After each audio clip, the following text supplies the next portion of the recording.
तो hey guys, कैसे हैं आप लोग। हमने इसके पहले जो है अपना भारतीय संविधान के विदेशी स्रोत और अनुसूचियां पढ़ रखी थी। अब इसमें हम पढ़ेंगे कि देशी रियासतों का विलय और संघ राज्य क्षेत्र कैसे हुआ। ठीक है, तो स्वतंत्रता अधिनियम जब हमारा हुआ था तो उसमें सबको 3 ऑप्शन दिए गए थे। ठीक है, उसमें ये था कि या तो आप भारत में शामिल हो जाइए, या पाकिस्तान में शामिल हो जाइए, या फिर अपना स्वतंत्र हो जाइए। ठीक है, तो जो कुछ रियासती विभाग थे, जैसे जो जुलाई 1947 में सरदार वल्लभ भाई पटेल के नेतृत्व में जो गठन किया गया था, उसी के थ्रू विलय करा दिया गया। जैसे जूनागढ़, यानी इसमें जनमत संग्रह द्वारा विलय कराया गया, यानी सबके जो है सबके मतों से मिलाकर जूनागढ़ को विलय कराया गया। हैदराबाद इस टाइम पे जो 1948 में ऑपरेशन पोलो के तहत पुलिस कार्रवाई करके उसको विलय कराया गया। कश्मीरी रियासत राजा हरि सिंह द्वारा विलय पत्र पर साइन करके अक्टूबर 1948 में इसको जो है विलय करा दिया गया देशी रियासतों का। ठीक है, अब देखते हैं संविधान का भाग 1 क्या कहता है। ठीक है, तो संविधान के भाग 1 में है कि अनुच्छेद 1 से लेकर 4 तक संघ और उसके क्षेत्र के बारे में संबंधित है। ठीक है, अनुच्छेद 1 में क्या है कि भारत अर्थात इंडिया राज्यों का संघ है, यूनियन ऑफ स्टेट होगा, न कि राज्यों का परिसंघ। ठीक है, अनुच्छेद 1 में है। 2 में क्या है, संसद को नए राज्यों को प्रवेश देने या स्थापित करने की शक्ति है। ठीक है, इसमें संसद को शक्ति है। अनुच्छेद 3 क्या कहता है, संसद को नए राज्यों का निर्माण, उनके क्षेत्र सीमाओं या नामों में परिवर्तन करने की शक्ति देना। अनुच्छेद 4 क्या कहता है, अनुच्छेद 2 और 3 के तहत किए गए बदलावों का अनुच्छेद 368 के तहत संविधान संशोधन नहीं माना जाएगा। ठीक, फिर आता है राज्यों का पुनर्गठन। तो एसके धर आयोग आया उस टाइम पे, तो उसमें यह था कि भाषाई आधार के बजाय प्रशासनिक सुविधा के आधार पर राज्यों के पुनर्गठन का समर्थन किया जाना चाहिए था। ठीक, फिर उसके बाद हमारी आई जेवीपी समिति, यानी जवाहरलाल, इसमें जवाहरलाल नेहरू थे, वल्लभ भाई पटेल थे और पट्टाभी सीतारामैया थे। ठीक है, इसमें तीनों लोग थे। तो इन तीनों लोगों ने भाषाई आधार को अस्वीकार कर दिया। ठीक है, और जब अस्वीकार कर दिया तो इसी के बाद श्री राम कुल्लू जो थे, उन्होंने 54 दिन तक जो है अपना अनशन किया। जैसे अभी सीजीपी ने प्रोटेस्ट किया था, वैसे उन्होंने भी प्रोटेस्ट किया था। जैसे सोनम वांगचुक थे, तो उन्होंने जो है 58 दिनों तक किया, और उसके बाद से सरकार ने उनकी बातें नहीं सुनी और उनकी मृत्यु हो गई। उसके बाद से पूरे देश में बहुत ही भयानक दंगा फसाद होने लगा। उसके बाद फिर हमारा फाजल अली आयोग आया। ठीक है, 1953 में। तो इन्होंने भाषाई आधार को स्वीकार किया, लेकिन एक राज्य एक भाषा सिद्धांत को खारिज कर दिया। ठीक है, फिर 7वां संविधान संशोधन हुआ। इसके तहत क ख ग घ वर्गों की व्यवस्था समाप्त कर दी गई और 14 राज्य तथा 6 केंद्र शासित प्रदेश बनाए गए। तो जो उस टाइम पे इम्पोर्टेंट स्टेट जो कंस्ट्रक्टेड हुए थे कौन कौन से ईयर में, तो वो है गुजरात और महाराष्ट्र 1960 में, नागालैंड 1963 में, हरियाणा और पंजाब 1966 में, हिमाचल प्रदेश 1971 में, ये मिजोरम, त्रिपुरा और मेघालय 1972 में। ठीक है, सिक्किम जो है 36वां संविधान संशोधन 1975 द्वारा पूर्ण राज्य का दर्जा दिया गया। गोवा, मिजोरम, आंध्र प्रदेश 1987 में। ठीक है, छत्तीसगढ़, उत्तराखंड, झारखंड 2000 में बना। तेलंगाना 2 जून 2014 में बना। ठीक है, अब हमारा टॉपिक आता है भारतीय नागरिकता। तो ये जो है संविधान के भाग 2 में है, और ये अनुच्छेद 5 से लेकर 11 तक नागरिकता का प्रावधान है। नागरिकता के बारे में बताया गया। संवैधानिक स्रोत ये कहाँ से लिया गया है, ये ब्रिटेन से लिया गया है, जहाँ की सिटीजनशिप सिंगल है। अगर आप दूसरे देश की सिटीजनशिप लेते हैं तो वहाँ की अपने आप ही छूट जाएगी। अनुच्छेद ऐसे सेम भारत में भी यही है। अनुच्छेद 5 में क्या लिखा है, संविधान के प्रारंभ में जैसे 26 जनवरी 1950 पर ही नागरिकता को ही लागू कर दिया गया था। अनुच्छेद 9 में क्या है, यदि कोई व्यक्ति स्वेच्छा से किसी अन्य देश की नागरिकता लेता है तो भारत की नागरिकता वहीं पे समाप्त हो जाएगी। अनुच्छेद 11 में क्या है, संसद को नागरिकता के अधिकार को रेगुलेट करने की शक्ति दी गई है, यानी जो हमारी संसद है वो नागरिकता के आधार को अपने हिसाब से बना सकते हैं। अब हम देखते हैं, हमारा अगला टॉपिक है मौलिक अधिकार, फंडामेंटल राइट्स। ठीक है, तो ये कहाँ से लिया गया है, ये अमेरिका के संविधान से लिया गया है, और ये भाग 3 में है। भाग 3 में और अनुच्छेद इसमें 12 से लेकर के 35 तक वर्णित है, और भाग 3 को संविधान का मैग्ना कार्टा भी कहते हैं। ठीक है, ये न्याय संगत यानी जस्टिसिएबल है, यानी अगर इसका उल्लंघन होता है तो हम इसको लेकर के कोर्ट में जा सकते हैं।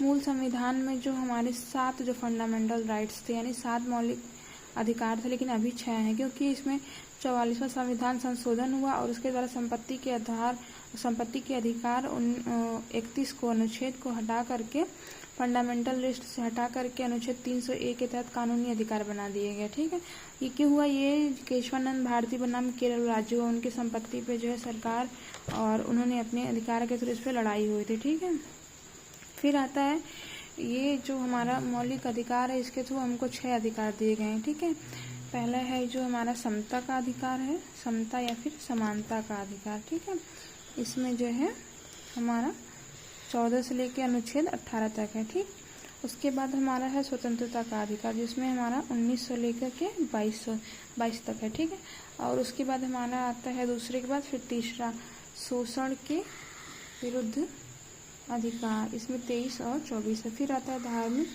स्वतंत्रता का अधिकार 25 से लेकर 28। फिर आता है संस्कृति और शिक्षा संबंधी अधिकार। ठीक है, और उसके बाद हमारा लास्ट आता है यहाँ पे कि संवैधानिक उपचारों का अधिकार। तो सबसे पहले देखते हैं कि हमारे जो 6 जो है मौलिक अधिकार वो क्या थे। समता या समानता का अधिकार, स्वतंत्रता का अधिकार, शोषण के विरुद्ध अधिकार, धार्मिक स्वतंत्रता का अधिकार, संस्कृति शिक्षा का अधिकार और संवैधानिक अधिकारों का। ठीक है, तो समता में देखिए हमको जो है 5 प्रकार की समानता दी गई है। जैसे कानून के समक्ष सबको इक्वल रखा जाएगा, ही नहीं कि जो गरीब है उसके लिए दूसरा कानून, अमीर है उसके लिए नहीं। अनुच्छेद 14 में ये कहा गया कि सबके लिए सेम कानून। अनुच्छेद 15 में है कि जैसे धर्म, नस्ल, जाति, लिंग इन सब के आधार पर भेदभाव नहीं किया जाएगा, अनुच्छेद 15 में। अनुच्छेद 16 में सरकारी नौकरियां यानी लोक नियोजन में सबको समान अधिकार दिया जाएगा।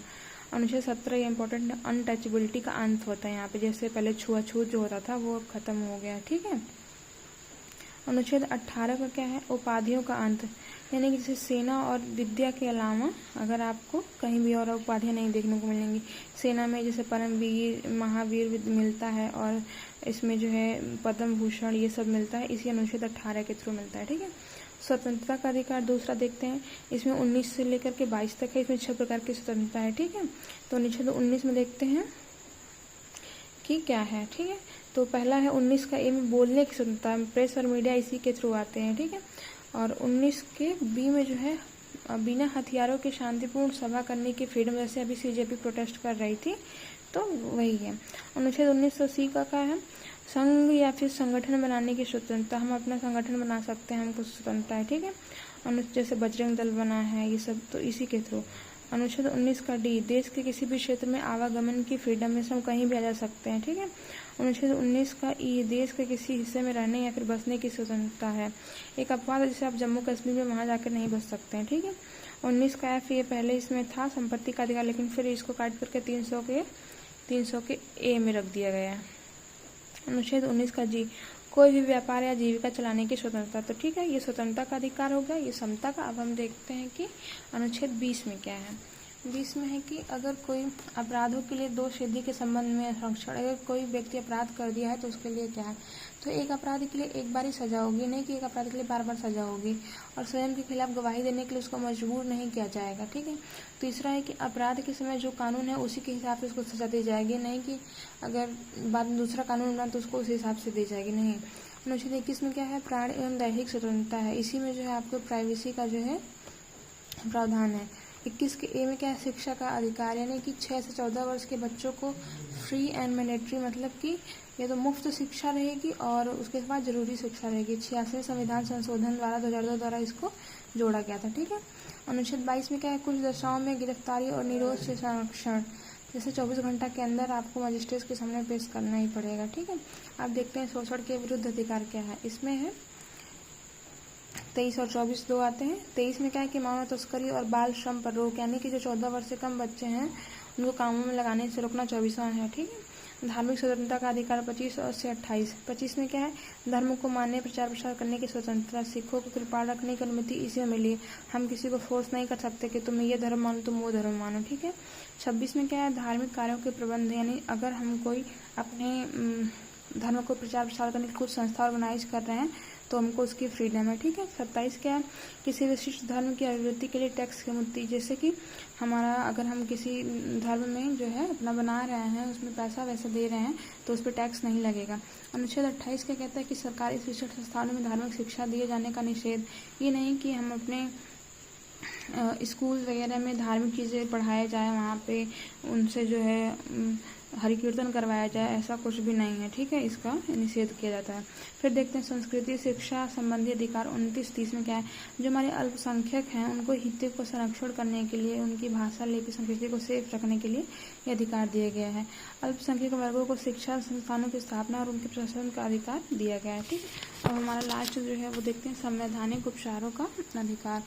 तो डॉक्टर बी.आर. अम्बेडकर ने इस आर्टिकल को संविधान की आत्मा एवं हृदय कहा था। इसके तहत फंडामेंटल राइट्स के उल्लंघन पर सुप्रीम कोर्ट जाने का अधिकार है।